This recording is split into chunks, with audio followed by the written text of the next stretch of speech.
मेवाड़ रियासत के इतिहास की सीरीज के पार्ट 18 में हम बात करेंगे मेवाड़ के 3 शासकों के शासनकाल के बारे में। वो हैं महाराणा संग्राम सिंह सेकंड, महाराणा जगत सिंह सेकंड और महाराणा भीम सिंह के शासनकाल के बारे में। इस लेक्चर के जो मुख्य विषय रहेंगे वो एक तो रहेगा हुरड़ा सम्मेलन, जो कि जयपुर के शासक सवाई जयसिंह द्वारा मराठों के विरुद्ध राजपुताना के सभी शासकों को एकत्रित करने के लिए इस प्रकार के सम्मेलन का प्रस्ताव मेवाड़ के शासक महाराणा संग्राम सिंह सेकंड के समक्ष रखा गया था। लेकिन इस सम्मेलन के आयोजन से पहले ही महाराणा संग्राम सिंह सेकंड का निधन हो गया था और इसकी अध्यक्षता उनके पुत्र जगत सिंह सेकंड के द्वारा की गई। फिर इसी लेक्चर में हम चर्चा करेंगे कि आखिर मराठों का राजपुताना की रियासतों में प्रभाव क्यों बढ़ा, उनका हस्तक्षेप क्यों हुआ। इसका कारण था जयपुर के शासक सवाई जयसिंह, जिन्होंने बूंदी रियासत के आंतरिक मामलों में हस्तक्षेप किया था। इसी के कारण मराठों का राजपुताना में आगमन हुआ और बूंदी रियासत में उन्होंने सबसे पहले, यानी राजपुताना की बूंदी रियासत के आंतरिक मामलों में सबसे पहले मराठों ने फिर हस्तक्षेप किया। फिर इसके बाद हम देखेंगे कि जगत सिंह के शासनकाल में, महाराणा जगत सिंह के शासनकाल में मराठों का मेवाड़ रियासत में आगमन किया जाना, मेवाड़ रियासत से चौथ वसूली किया जाना और फिर महाराणा भीम सिंह के शासनकाल में उनकी पुत्री कृष्णा कुमारी के विवाह के विवाद को लेकर जयपुर रियासत और जोधपुर रियासत के मध्य युद्ध होना और फिर महाराणा भीम सिंह द्वारा ईस्ट इंडिया कंपनी यानी कि अंग्रेजों के साथ में सन 1818 में संधि किया जाना। तो इन सभी विषयों पर हम चर्चा करने वाले हैं। मैं रमन भारद्वाज क्लासेस से। आइए शुरू करते हैं। इससे पहले मेवाड़ रियासत के पिछले पार्ट के अंत में हमने देख लिया था कि सन 1710 ईस्वी में मेवाड़ के शासक महाराणा अमर सिंह सेकंड का निधन हो गया था और अमर सिंह सेकंड के पश्चात अब उनके पुत्र महाराणा संग्राम सिंह सेकंड मेवाड़ के शासक बने। तो अब हम महाराणा संग्राम सिंह सेकंड के शासनकाल के ऊपर सबसे पहले चर्चा कर लेते हैं। देखिए, इनका शासनकाल जो है वो सन 1710 से और 1734 ईस्वी तक रहा, यानी कि 24 वर्षों तक महाराणा संग्राम सिंह सेकंड मेवाड़ के शासक रहे। इनको हम महाराणा संग्राम सिंह सेकंड के नाम से जानते हैं, जबकि इनसे पहले महाराणा संग्राम सिंह फर्स्ट का जो कार्यकाल था वो सन 1509 ईस्वी से और 1528 ईस्वी तक का था, जिनके बारे में हम मेवाड़ रियासत के पिछले वीडियोस में काफी विस्तृत रूप से चर्चा कर चुके हैं और वहां पर हम देख चुके हैं कि उन्होंने बाबर के विरुद्ध युद्ध लड़ने के लिए राजपुताना के सभी शासकों को एकत्रित कर लिया था। तो महाराणा संग्राम सिंह सेकंड के शासनकाल पर हम अपना ध्यान केंद्रित करते हैं और सबसे पहले बात कर लेते हैं कि इनके शासनकाल में जयपुर के शासक सवाई जयसिंह द्वारा महाराणा संग्राम सिंह सेकंड को राजपुताना के सभी शासकों को एकत्रित करने के लिए कहा था। इस प्रकार के एक सम्मेलन का आयोजन करने के लिए कहा था जिसमें राजपुताना के सभी शासक एकत्रित हो जाएं मराठों के विरुद्ध एक बड़ा सैन्य अभियान चलाने के लिए। तो ये क्या विषय था? देखिए, ये विषय है हुरड़ा सम्मेलन, जिसका आयोजन 17 जुलाई सन 1734 ईस्वी को किया गया था।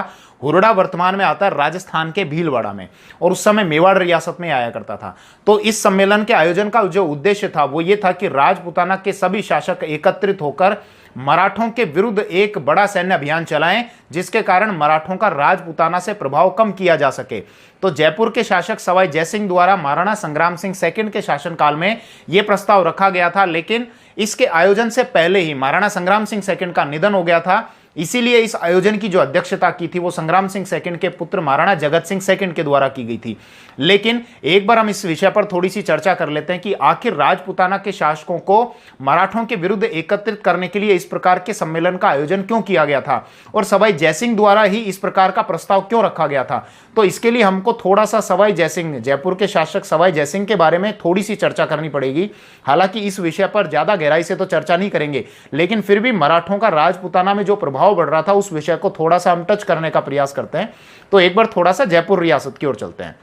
देखिए, जयपुर के शासक थे सवाई जयसिंह सन 1700 ईस्वी से और 1743 ईस्वी तक, और जयपुर के शासक सवाई जयसिंह द्वारा अपने शासनकाल में बूंदी रियासत के आंतरिक मामलों में हस्तक्षेप किया गया, जिसके कारण मराठों ने भी बूंदी रियासत के आंतरिक मामलों में हस्तक्षेप किया था।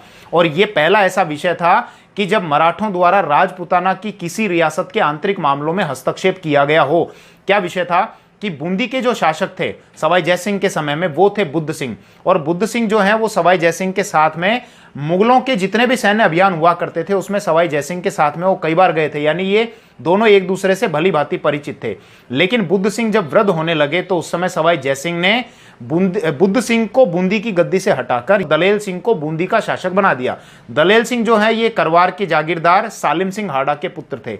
लेकिन बाद में देखिए, जब बुद्ध सिंह के यहाँ संतान उत्पन्न हो गई और उनका नाम रखा गया उम्मेद सिंह, तो बुद्ध सिंह और उनकी पत्नी अमरी कंवर वो अपने पुत्र उम्मेद सिंह को बूंदी का शासक बनाना चाहते थे। यहाँ गौर करने वाली बात यह है कि बुद्ध सिंह की जो पत्नी थी अमरी कंवर वो सवाई जयसिंह की बहन भी थी।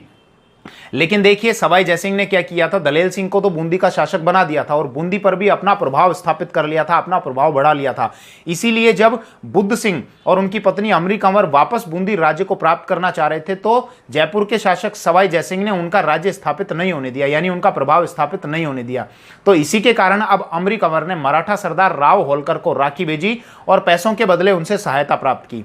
तो इसी के कारण अब मराठों द्वारा राजपुताना की बूंदी रियासत के आंतरिक मामलों में हस्तक्षेप किया गया, यानी मराठों ने बूंदी रियासत पर आक्रमण किया और दलेल सिंह को गद्दी से हटाकर वापस बुद्ध सिंह को गद्दी पर बैठा दिया। लेकिन देखिए जब मराठा सेना वापस बूंदी रियासत से लौटी तो उसके बाद जयपुर रियासत के हस्तक्षेप के कारण वापस बुद्ध सिंह को बूंदी रियासत की गद्दी से हटा दिया गया और वापस दलेल सिंह को बूंदी का शासक बना दिया गया। अब सवाई जयसिंह ने बूंदी रियासत पर अपना प्रभाव स्थापित करने के लिए, लंबे समय तक अपना प्रभाव बनाए रखने के लिए दलेल सिंह के साथ में अपनी पुत्री का विवाह भी कर दिया। तो ध्यान देने वाली बात यह है कि यह पहला ऐसा विषय था जिसमें मराठों द्वारा राजपुताना की किसी रियासत के आंतरिक मामलों में हस्तक्षेप किया गया था। अब इसके बाद क्या हुआ, धीरे धीरे राजपुताना की रियासत के आंतरिक मामलों में मराठों का हस्तक्षेप बढ़ता जा रहा था, क्योंकि मराठे क्या किया करते थे, पैसों के बदले राजपुताना के शासकों को अपनी सैन्य सहायता, सैन्य सेवाएं उपलब्ध कराया करते थे कि राजपुताना के जो भी शासक उनको ज्यादा धन देंगे उसके बदले वो अपनी सैन्य सहायता उपलब्ध करा दिया करते थे, जिसके कारण अब राजपुताना में मराठों का प्रभाव बढ़ रहा था। इसीलिए जयपुर के शासक सवाई जयसिंह ने मेवाड़ के शासक महाराणा संग्राम सिंह सेकंड को मराठों के विरुद्ध राजपुताना के शासकों को एकत्रित करने के लिए इस प्रकार का एक आयोजन करने के लिए कहा था, जिसको हम हुरडा सम्मेलन के नाम से जानते हैं। इसकी तिथि के बारे में आप ध्यान रखना, इससे संबंधित क्वेश्चन कई बार पूछ लिया जाता है कि हुरडा सम्मेलन कब आयोजित किया गया था। 17 जुलाई सन 1734 को। हुरडा वर्तमान में किस जिले में आता है, भीलवाड़ा जिले में आता है। इसका प्रस्ताव किस शासक, राजपुताना के किस शासक द्वारा रखा गया था, तो जयपुर के सवाई जय सिंह द्वारा। और किनके शासनकाल में रखा गया था, मेवाड़ के शासक महाराणा संग्राम सिंह सेकंड के शासनकाल में जयपुर के शासक सवाई जय सिंह द्वारा यह प्रस्ताव रखा गया था। लेकिन संग्राम सिंह सेकंड का इस आयोजन से पहले ही निधन हो गया था, इसीलिए इस आयोजन की अध्यक्षता संग्राम सिंह सेकंड के पुत्र जगत सिंह सेकंड के द्वारा की गई थी। लेकिन देखिए ये जो आयोजन है ये अपने उद्देश्यों में असफल रहा, क्योंकि राजपुताना के जितने भी शासक थे उनकी महत्वाकांक्षाएं इतनी ज्यादा थी, उनकी महत्वाकांक्षाएं आपस में टकरा रही थी।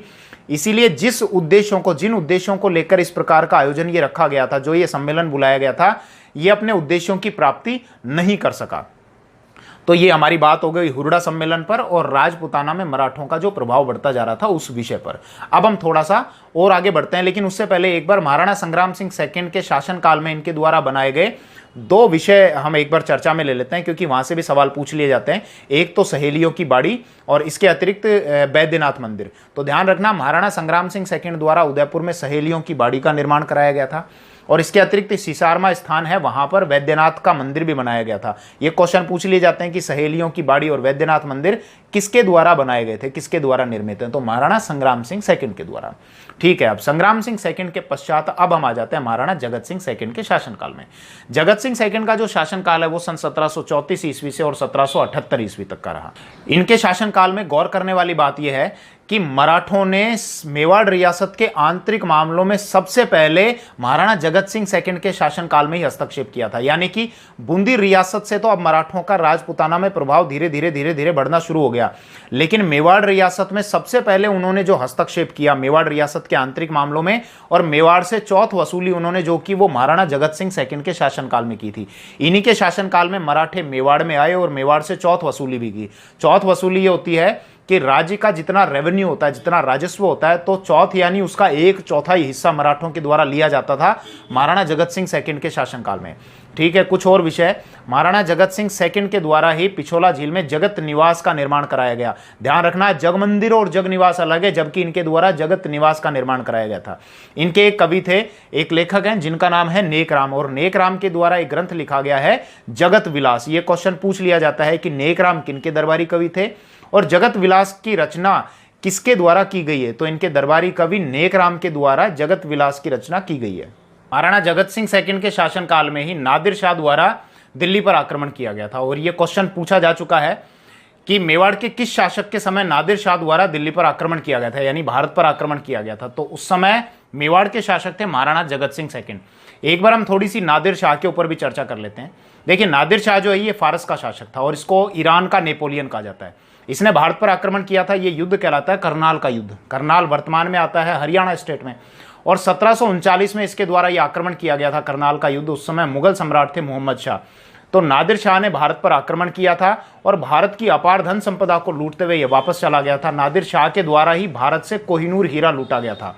नादिर शाह द्वारा भारत पर आक्रमण करने का जो उद्देश्य था वो ये था कि नादिर शाह की सेना काफी विशाल थी, काफी बड़ी थी, और अपनी सेना का खर्चा उठाने के लिए इसको अपार धन संपदा की आवश्यकता थी। इसीलिए नादिर शाह द्वारा भारत पर आक्रमण किया गया था। खैर, यहाँ पर इस विषय पर हमने चर्चा कर ली। महाराणा जगत सिंह के शासनकाल की जो जो मुख्य बातें थी उन पर हमने यहाँ पर डिस्कशन किया। जैसे महाराणा जगत सिंह सेकंड द्वारा हुरडा सम्मेलन की अध्यक्षता करना, महाराणा जगत सिंह सेकंड द्वारा जगत निवास बनाया जाना, जगत सिंह सेकंड के समय ही मराठों द्वारा मेवाड़ की आंतरिक मामलों में हस्तक्षेप करना और मेवाड़ से चौथ वसूली किया जाना, महाराणा जगत सिंह सेकंड के दरबारी कवि नेकराम द्वारा जगत विलास ग्रंथ की रचना करना, और इनके शासनकाल के समय ही नादिर शाह द्वारा दिल्ली पर यानी भारत पर आक्रमण किया जाना। अब महाराणा जगत सिंह के पश्चात में हम आ जाते हैं अगले शासक महाराणा भीम सिंह के शासनकाल के बारे में। इनके शासनकाल के जो प्रमुख विषय है उसमें है, एक तो इनकी पुत्री कृष्णा कुमारी के विवाह को लेकर जयपुर रियासत और जोधपुर रियासत यानी कि कच्छावा राजपूत शासक और राठौड़ शासकों के मध्य युद्ध होना, संघर्ष होना, और उसके बाद इनके द्वारा महाराणा भीम सिंह के द्वारा ईस्ट इंडिया कंपनी के साथ में सन 1818 में ईस्ट इंडिया कंपनी के साथ में संधि करना। पहले हम बात कर लेते हैं इनकी पुत्री कृष्णा कुमारी के विवाह को लेकर। देखिए, महाराणा भीम सिंह की जो पुत्री थी कृष्णा कुमारी, उनकी आयु थी 16 वर्ष। तब महाराणा भीम सिंह ने अपनी पुत्री के विवाह का प्रस्ताव जोधपुर के शासक भीम सिंह राठौड़ के लिए भेजा, यानी कि भीम सिंह राठौड़ के लिए अपनी पुत्री के विवाह के लिए शगुन उन्होंने भेज दिया। लेकिन यह विवाह होता उससे पहले ही भीम सिंह राठौड़ की मृत्यु हो गई, और मारवाड़ के यानी जोधपुर के जो अगले शासक बने वो बने मान सिंह राठौड़। तो लेकिन यहां पर मेवाड़ के शासक महाराणा भीम सिंह ने क्या किया, अपनी पुत्री के विवाह का प्रस्ताव जोधपुर राज्य से हटाकर जयपुर के सवाई जगत सिंह के साथ में तय कर दिया। इसीलिए अब जोधपुर के शासक मान सिंह राठौड़ नाराज हुए और उन्होंने महाराणा भीम सिंह से कहा कि आप कृष्णा कुमारी का विवाह, यानी कृष्णा कुमारी जो है मारवाड़ की ही बहू है, कृष्णा कुमारी का विवाह आप मारवाड़ में ही करिए। अभी भी भीम सिंह राठौड़ का वंशज मैं हूं और मैं जीवित हूं।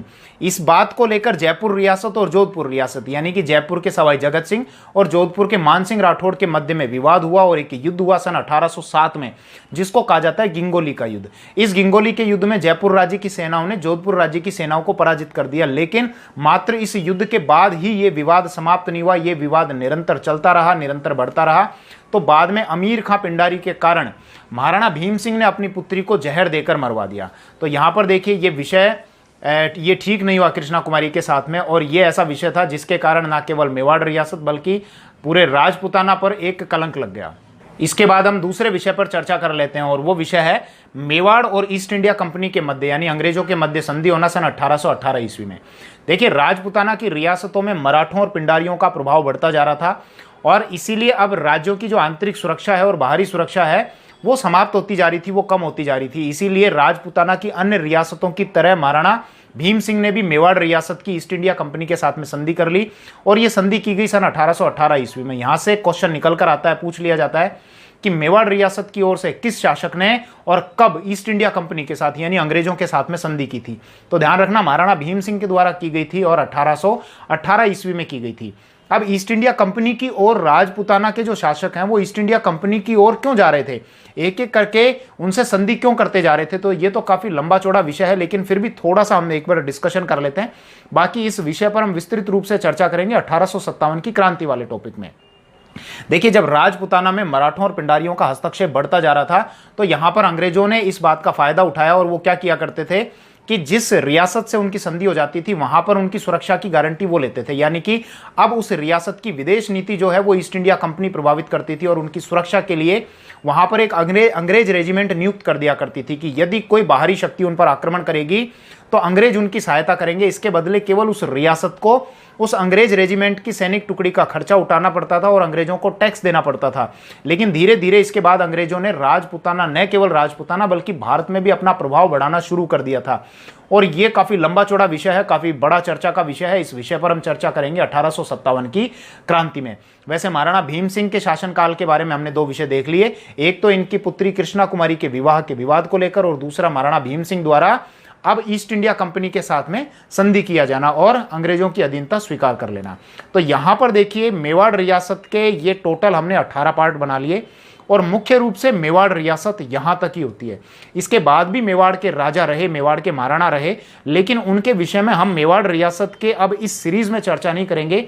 अब जो अलग अलग विषय आएंगे, जैसे कि 1857 की क्रांति का विषय आएगा तो वहां पर हम चर्चा करेंगे। इसके अतिरिक्त जब राजस्थान का एकीकरण हुआ, यानी राजपुताना की रियासतों को मिलाकर जब राजस्थान बनाया गया, तो उस विषय में भी हम मेवाड़ रियासत और बाकी और जो रियासतें हैं उनके राजाओं और महाराणाओं के बारे में चर्चा करेंगे। लेकिन मेवाड़ रियासत के हमारे अभी यहां तक 18 पार्ट ही होते हैं और मुख्य रूप से हम मेवाड़ रियासत के इतने ही पार्ट बना पाते हैं। खैर, इसके बाद हम दूसरा विषय लेंगे और मैं प्रयास करूंगा कि मेवाड़ रियासत में अभी मैंने आपको जितना पढ़ाया पार्ट 1 से और पार्ट 18 तक, इनसे संबंधित जो भी इंपॉर्टेंट क्वेश्चंस होते हैं, जो फैक्ट्स हैं, जो महत्वपूर्ण प्रश्न हैं, उन प्रश्न की एक श्रृंखला, एक सीरीज बनाने का प्रयास करूंगा, ताकि जब भी कोई कॉम्पिटिटिव एग्जाम्स हो राजस्थान से संबंधित, तो केवल आप मेवाड़ रियासत के ये सीरीज के 18 पार्ट देख लें और क्वेश्चंस आंसर्स के लिए वो क्वेश्चन आंसर्स की सीरीज देख लें, और उसके बाद किसी भी किताब, किसी भी कॉपी या किसी भी कोचिंग सेंटर में, किसी भी इंस्टीट्यूट में जाने की आपको कहीं पे कोई भी आवश्यकता नहीं पड़े। भले ही आप राजस्थान के किसी भी कोने में, किसी भी क्षेत्र में रह रहे हो, और न केवल राजस्थान में बल्कि आप भारत के भी किसी कोने या किसी क्षेत्र में रह रहे हो और राजस्थान की प्रतियोगी परीक्षाओं देने में इंटरेस्टेड हैं, इच्छुक हैं, और यदि राजस्थान की प्रतियोगी परीक्षाओं को देने में इच्छुक भी नहीं है, यहाँ के इतिहास को जानने में इच्छुक हैं, तो भी आप ये सीरीज देख सकते हैं, आपको बहुत मजा आएगा। तो यहां पर मैं मेवाड़ रियासत की सीरीज के इस पार्ट को एंड करता हूं और इसके बाद अब प्रयास करूंगा कि मेवाड़ रियासत के बाद अब चौहान रियासत को मैं शुरू करूं।